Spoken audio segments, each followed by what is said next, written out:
Assalamualaikum warahmatullahi wabarakatuh. Perkenalkan, nama saya Tuh Amalia Bakti, NIM D600-1893.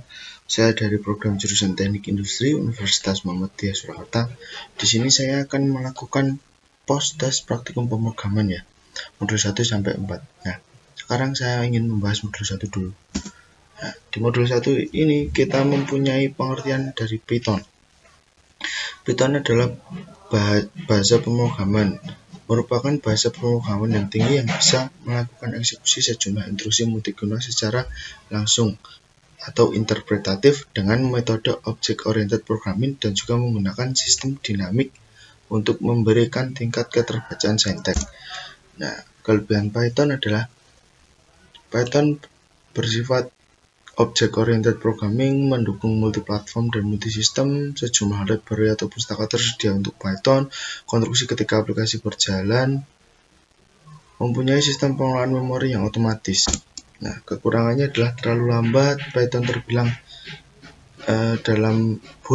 dalam pengembangan platform mobile, Android atau iOS, mempunyai keterbatasan akses basis data, hampir mustahil membuat sistem tiga dimensi grafis tinggi menggunakan Python. Nah, ini flowchart. Pengertian flowchart yaitu adalah sebuah bagan dengan simbol-simbol tertentu menggunakan urutan proses secara mendetail dan hubungan antara proses, instruksi, dan proses lainnya. Nah, kalau flowchart ini nama lainnya adalah bagan alir ya, atau ya bagan alir. Nah, ini flowchart saya yang pertama. Selanjutnya adalah penjelasan logika script. Nah, print terima kasih telah menggunakan cek biasa ini berfungsi untuk mengecek menampilkan objek ke perangkat output. Nah, untuk init nomor induk ini berfungsi untuk mengonversi bilangan maupun string ke angka menjadi bilangan bulat integer pada nomor induk. Nah, untuk input ini berfungsi untuk melakukan input terhadap program. Nanti kalian bisa baca sendiri, tinggal urutin aja semua. If ini berfungsi untuk kalau if ini berfungsi saat kita memilih angka 1 program yang dijalankan pada menu utama. Gunanya untuk input data mahasiswa dan lain sebagainya. Float ini. Nah, ini program pengulangan terdapat dua macam harusnya, while dan for.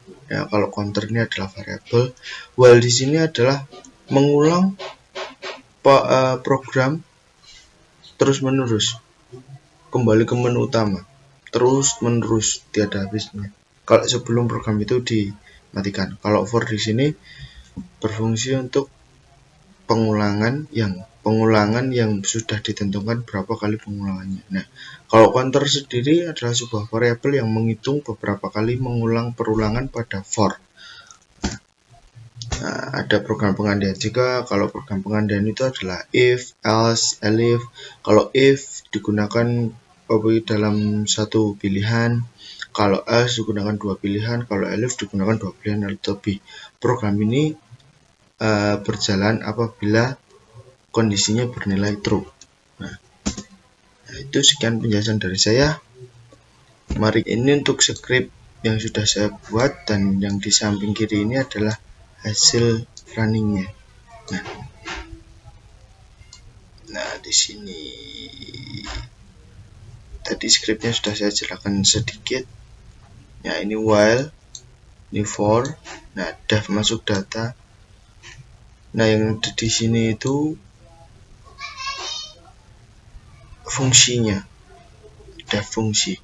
Nah, ketika kita merunning diminta untuk memasukkan data, masukkan saja data Anda. Kedua, nanti kita akan cek apakah rate beasiswanya itu ada sekitar 4.200.000. Terus ini nanti kelayakan mahasiswa, selamat Anda mendapatkan beasiswa. Dah, itu. Nanti kita lanjut ke bab yang kedua ya, oke? Modul yang kedua. Siap. See you, bye-bye. Oke, kita lanjut ke modul 2 aja ya. Langsung aja. Modul 2 ini kita membahas tentang Python GUI dengan Psi 2. Nah, GUI itu apa sih? GUI itu adalah graphical user interface. Kepanjangan dari itu graphical user interface itu adalah suatu sistem yang membuat para pengguna atau user mampu berinteraksi dengan suatu perangkat komputer yang digunakan oleh si user tersebut. Nah, sistem operasi GUI ini secara umum akan ada jendela, menu, tombol, icon, dan lainnya yang didesain supaya pengguna lebih mudah dalam berinteraksi dengan sistem operasi atau aplikasi. Nah, GUI ini bisa dikendalikan dengan beberapa macam ya, yaitu alat input seperti mouse, keyboard, touchscreen, dan lain sebagainya.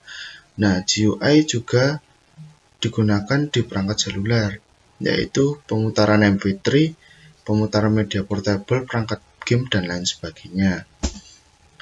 Nah, kalau PSI 2 itu adalah library dari Python.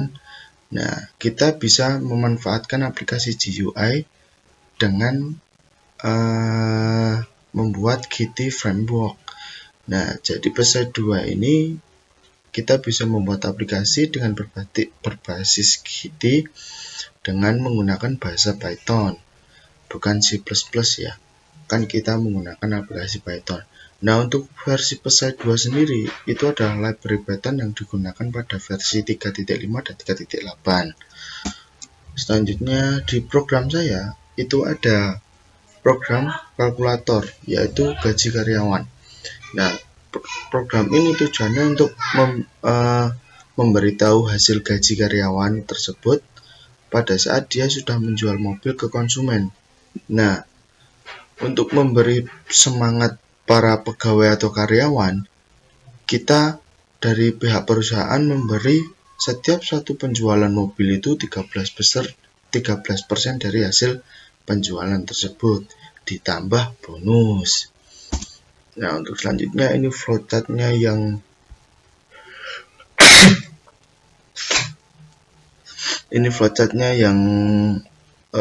kedua ya. Nah, ini adalah penjelasan logika script save line combo box. Nah, ini digunakan untuk membuat combo box. Nanti saya tunjukkan. Nah, ini active connect. Nah, ini untuk menyambungkan. Ketika diklik aplikasinya akan merespon. Terus ini spin box.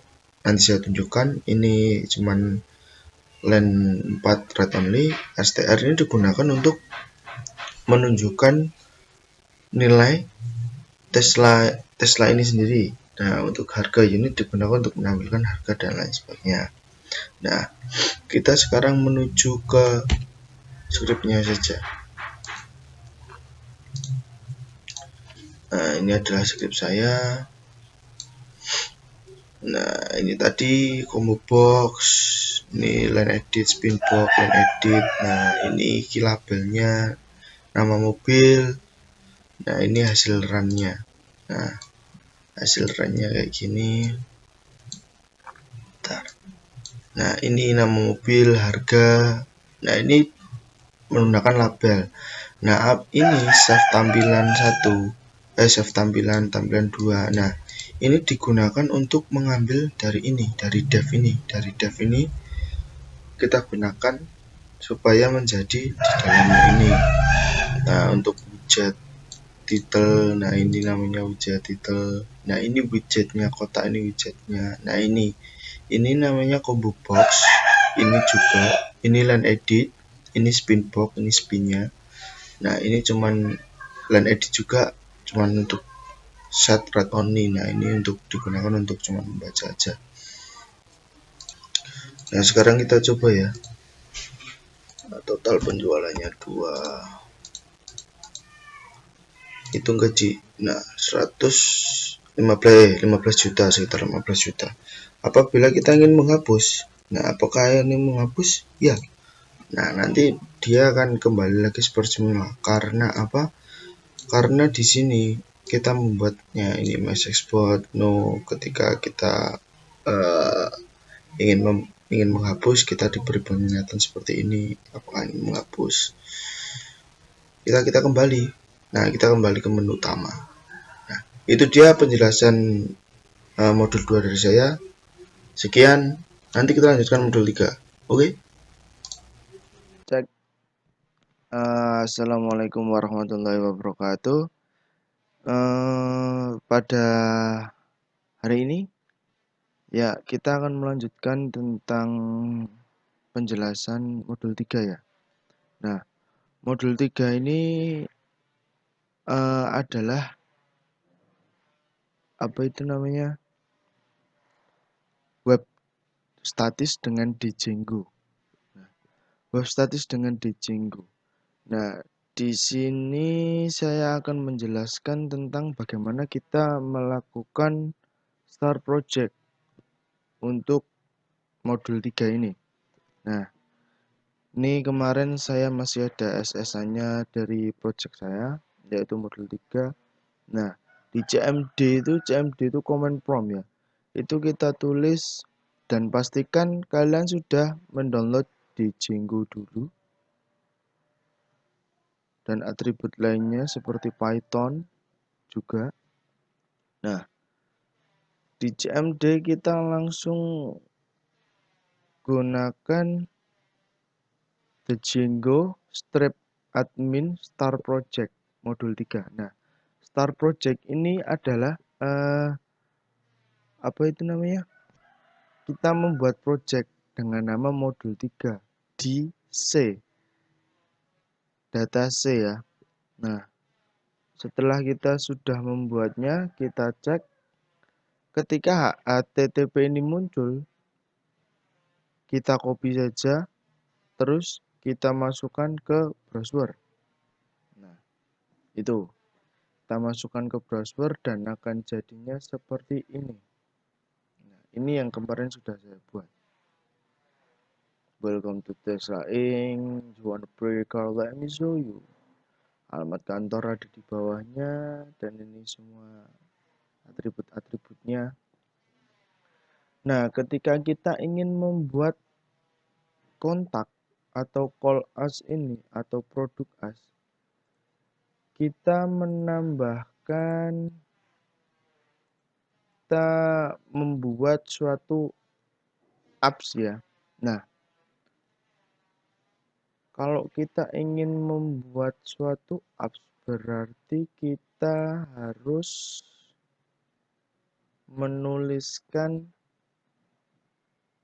kita membuat apps dulu. Nah, ketika kita ingin membuat app itu, sebentar. Ketika ingin membuat apps itu hanya the Django, strip admin, startups ya, startups modul 3, nah startup apa itu. Seumpamanya about ya startups about. Nah, ketika sudah kita menuliskan kembali python manage.py startup seumpamanya kontak juga apa kontak. Nah, ketika sudah muncul ini kita cek ke browser. Kalau ada ini yang sudah saya buat ya. Saya kalau mentahannya tanpa CSS saya belum buat. Ini yang sudah saya buat seperti ini. Nah, terus kemudian tentang script CSS dan HTML. Ya, membuat CSS dan HTML. Ketika kita ingin membuat template, seumpamanya template about. Nah, ini kan. Kita harus membuat foldernya dulu di modul 3 ini, klik new folder ya. Seumpamanya new folder, tulis template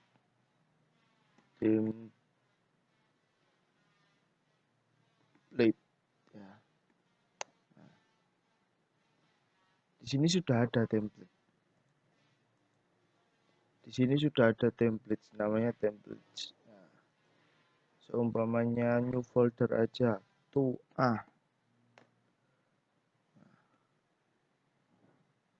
kok nggak ada. Nah, di sini kita buat template home HTML, dan ini tuah yang kita buat tadi. Nah, kayak gitu untuk membuat template HTML. Kalau untuk CSS-nya kan kita harus memasukkan ke statik. Nah, kalau statik kita berhubungan dengan setting. Nah, tadi kalau untuk startup, membahas startupnya, kita harus memasukkan nama startup yang ingin kita buat ke sini, seperti kontak, produk, about, atau dashboard. Untuk templates-nya ini, the Django templates ya ini untuk menghubungkan dan mencari semua yang bernama templates di sini.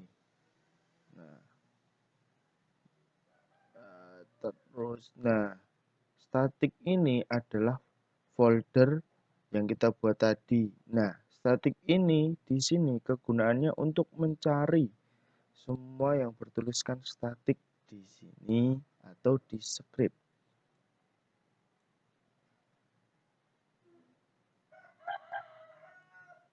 Ini CSS-nya. Untuk membuat CSS ini kita tinggal klik new file ya. New file di sini.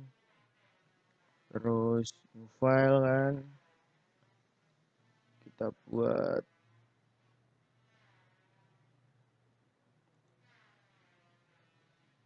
Nah, untuk membuat CSS ini kita ke folder statik ya, kita tambahkan new file, habis itu kita save.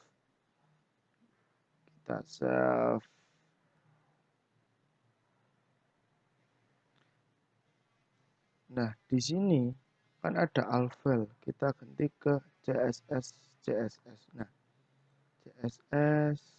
Nah, ini sudah ada modulnya, modul dan style. Kita beri nama saja, nanti akan seperti ini. Terus untuk penjelasan script. Untuk penjelasan script apa ya? Nah, ini. Load static ini digunakan untuk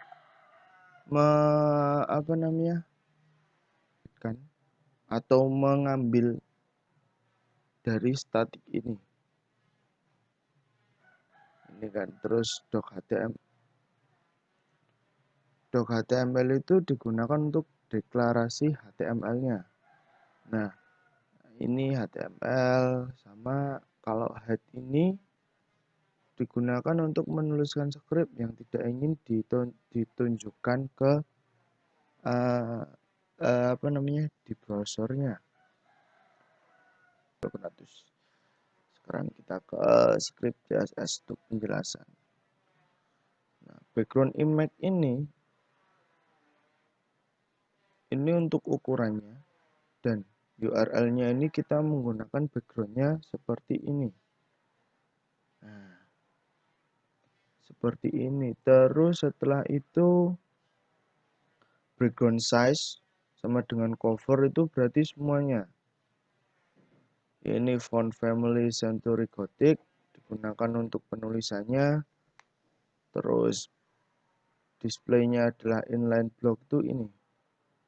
Itu sebenarnya ini kan di sini berjejer. Nah, ini tuh membuat untuk horizontal, vertikal. Terus colornya white, itu penulisannya colornya white. Terus paddingnya 5 pixel sampai 20 pixel itu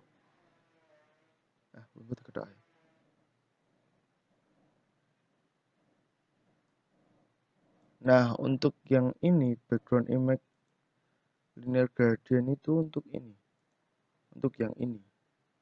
yang gambar. Kalau untuk yang yang tadi yang di awal itu, nah backgroundnya yang ini, mobil warna merah ini. Nah,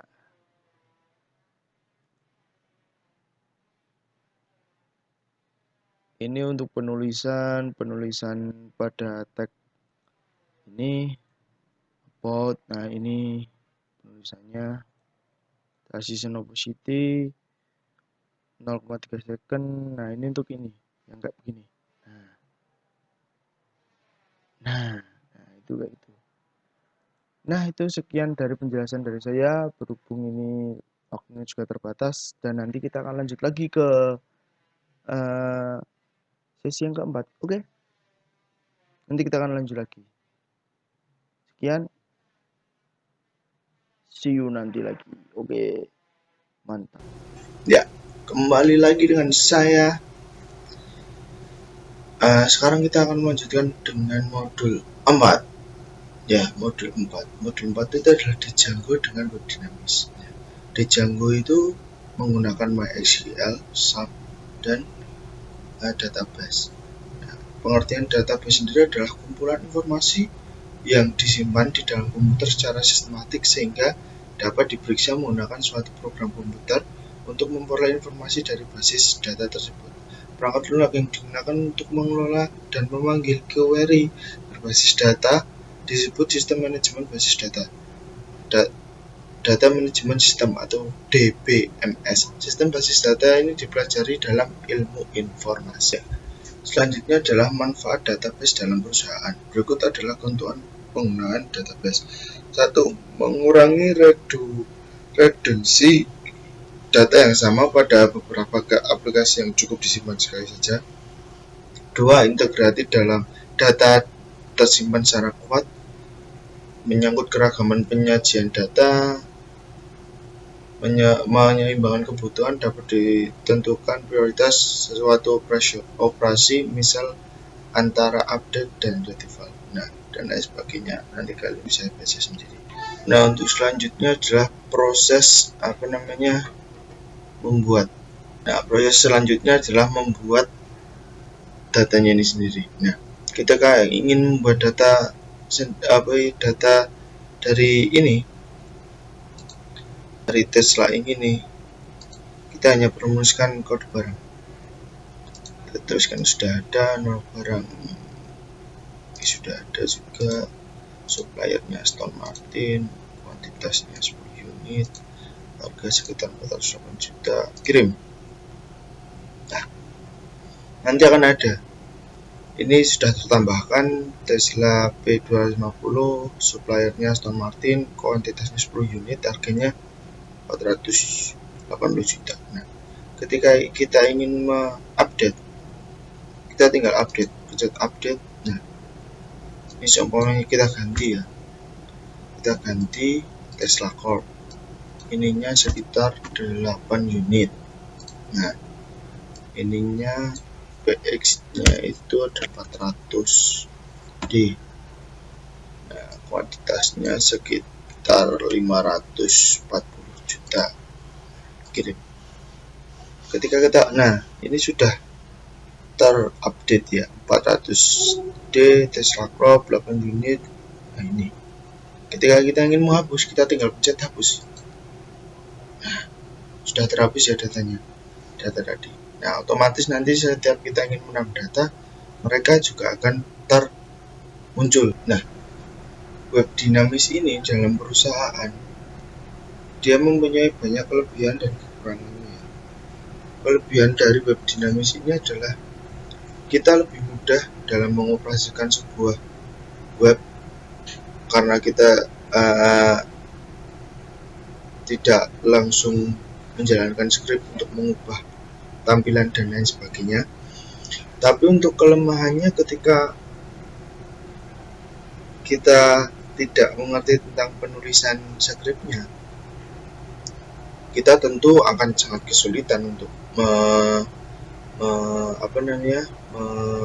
mengaplikasikan skrip itu ke web tersebut. Nah, itu. Sekian proses pemrograman komputer dari saya. Apabila ada kurang lebihnya atau kata yang tidak berkenan dan penjelasan yang belum jelas, mohon dimaafkan. Sekian. Wassalamualaikum warahmatullahi wabarakatuh. See you next time.